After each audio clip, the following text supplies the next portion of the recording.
pangalan si Annie Nakanilaw. Mas kilala ko sa pangalan na yun, pero real name ko talaga is Jonalyn Nakanilaw. So, yun. Gusto ko lang i-share sa inyo yung buhay ko. 20 years old na ako. Bisexual din ako. Live-in kami as of now, pero kung isipin nyo, baka isipin nyo, ganun lang kadali na nag-live-in kami, na baka mayaman kami, pero bago kami nag-end up sa ganun is sobrang daming struggles. And bago kami nag-end up na maging live-in, hindi namin siya choice, pero kailangan. Pero for some reason na lang, i-beat na lang natin. So, yun. Parang interview lang natin ng Roger Sabi. Dito nga pala ako ngayon sa subdivision namin. Kasama yung motor ko. Share ko lang. So, yun. 20 years old na ako, pero sa loob ng 20 years na yun, hindi na maging madali ang buhay ko. Kaya gusto kong i-share sa inyo para sa mga kabataan na naliligaw na landas dyan. Pero may magulang. Para sabihin ko sa inyo, mahalin niyo sila. Mahalin niyo yung buhay niyo, mahalin niyo yung sarili niyo. Yun lang yung masasabi ko kasi life is too short para sayangin mo yung buhay niyo para sa mga walang kwentang bagay. To be honest, ako, galing ako sa broken family. Yung father ko, meron siyang ibang pagkakasa ko na ako. 4 years old ako nung naghiwalay sila. Then, 4 to 7 years old na kay mama ako. Then, nung nag-8 ako, 8th birthday ko, kinuha na ako ni papa dahil hindi ko alam mag-aagod na pala si mama mo. Sorry, medyo mahangin. Alakas ng hangin dito, kaya medyo mahugong. Pero naiintindihan nyo naman, diba? So, yun, iniwan na ako ni... hindi pa ako iniwan ni mama. Sorry, masyadong pa.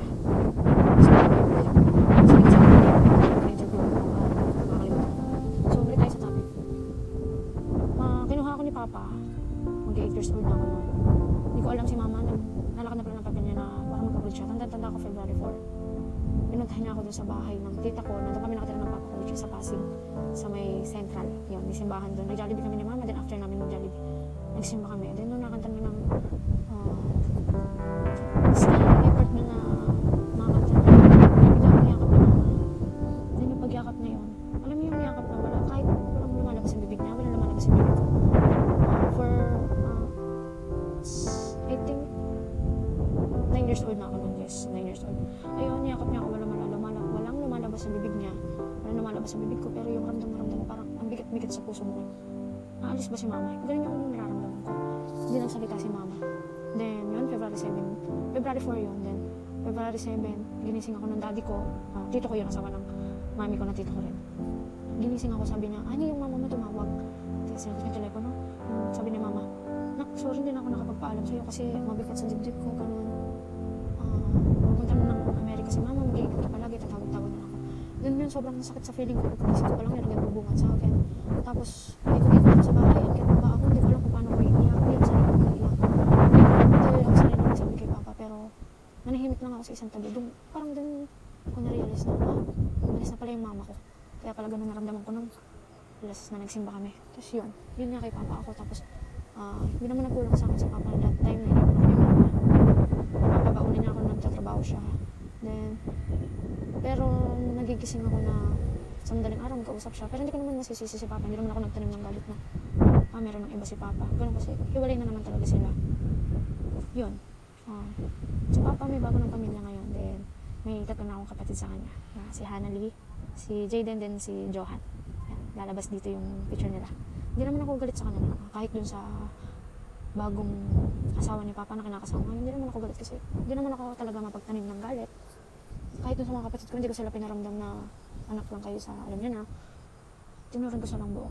Then yun, tapos na ako sa family ko. Sa buhay ko naman, yung hirap lumaki ng walang magulang sa tabi. To be honest. So, yun. Ang hirap lumaki ng walang magulang sa tabi mo kasi bali nung grade 6 na pala ako, 10 years old or 11 na yata ako nun. Lumipat na ako sa Laguna. Kasama ko naman doon yung tita ko na ate namin lahat, si Ate Marley. Siya yung kasama ko doon. Kasama ko rin yung pinsan ko, si Kuya Ivan at Kuya Ryan. Siya yung nag-aalaga sa amin habang nag-aaral kami.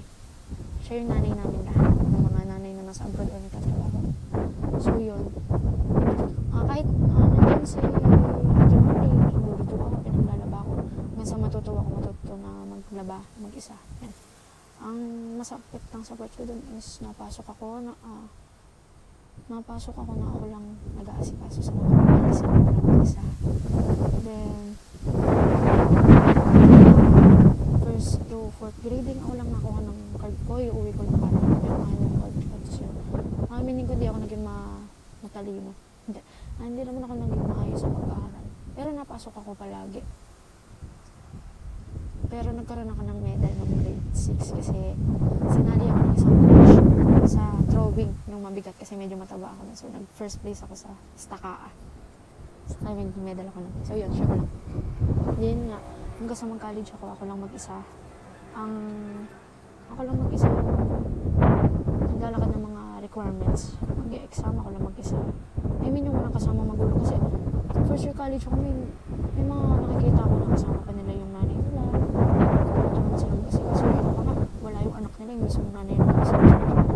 Siyempre, nakaramdam ako ng konti. Girip sa puso kasi lagi ko iniisip sana nandito si Papa. Sana nandito si Papa. Pero yun. Pero hindi ko naman siya binigdil. Dumating yung time na binigdil ko siya kasi parang sobrang unfair na sa akin ng life na hanggang kailan ba ako ganito ng isa.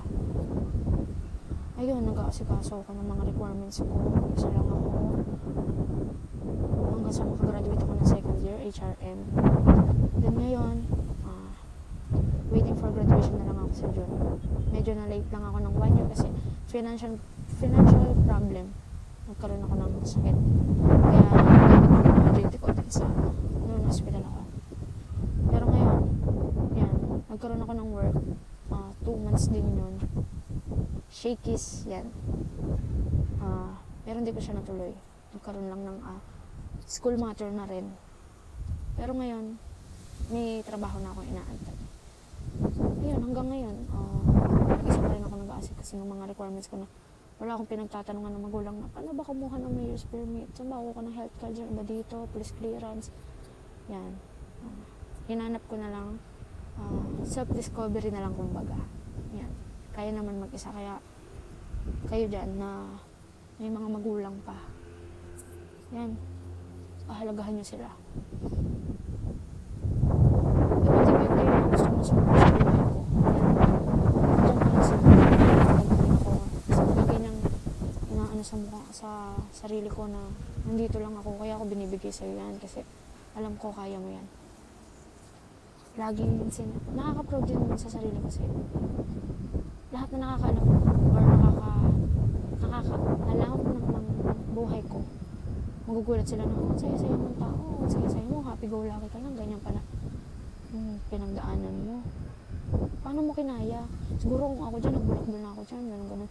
Isa lang masasabi ko sa inyo, isa lang yung lagi kong sinasabi sa kanila na ito yung pinakang gusto kong matutunan nyo sa akin. Lagi kong sinasabi na ito yung motto ko sa buhay ko, sa lahat ng pinagdaanan ko. Lagi kong sinasabi na sira na yung pamilya ko, hindi ko na para sirain yung buhay ko. So yun lang. Sana may natutunan kayo sa akin. So yun, nakwento ko na naman yung buhay ko. Sana hindi kayo naboringan. Sana may natutunan din kayo kung sino man makakapanood dito, kahit walang makapanood dito. Gusto ko lang i-share yung buhay ko kasi ngayon ko lang na-realize na ang lakas ko pala. Ilang beses ako na hospital sa sakit ko, naroon akong diabetes, nagkaroon ako ng bronchopneumonia. Wala akong mama na pumunta sa hospital para alagaan ako. Para sabihin ko pala sa inyo, si mama is nasa abroad. 12 years na kami hindi nakikita ni mama. Pero hindi ko na para sabihin kung bakit gano'n. Huwag niyo isipin na may pamilya siya doon. Alam ko, few lang sa inyo yung makakaintindi kung bakit hindi nakakauwi si mama. Pero lagi kong sinasabi sa sarili ko at sinasabi ko kay mama na, Ma, kahit malayo ka, isa lang pinapangako ko sa iyo, yung hindi magbabago at hindi lalayo yung loob ko sa iyo. Kahit na gaano ka kalayo pa sa akin kasi yung iba dyan nasa abroad yung gulang, nagagalit na, bakit wala ka dito? Kaya nagbublak wala, kaya nagiinom, kaya nagbibisyo. Isa lang naman yan eh. Hindi naman choice ng magulang na lumayo at malayo sa anak niya. Never naging choice yun, never naging madali sa kanila yun. Intindihin nyo lang na kaya ka merong ganito, kaya may ganyang kang gamit, kaya ka nakakakain, kaya ka nakakapag-aral.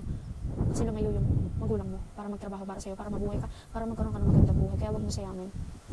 Mag-aral ka mabuti. Dumating yung time na mag-aaway kami ng mama ko. Mapapatigil ako sa pag-aaral. Mga 1 week ganun. Pero binabalikan ko yung mga subject. I mean, bumabawi ako, nagka-catch up ako.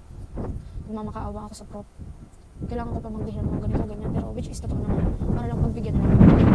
Kahit na lagi ko sinasabi, sino pa yung gustong makapagtapos ng pag-aaral, sila pa yung hindi nabibiyayaan. Samantalang yung iba dyan, pinag-aaral ng magulang, binibigyan ng mga ganito para lang makapag-aral.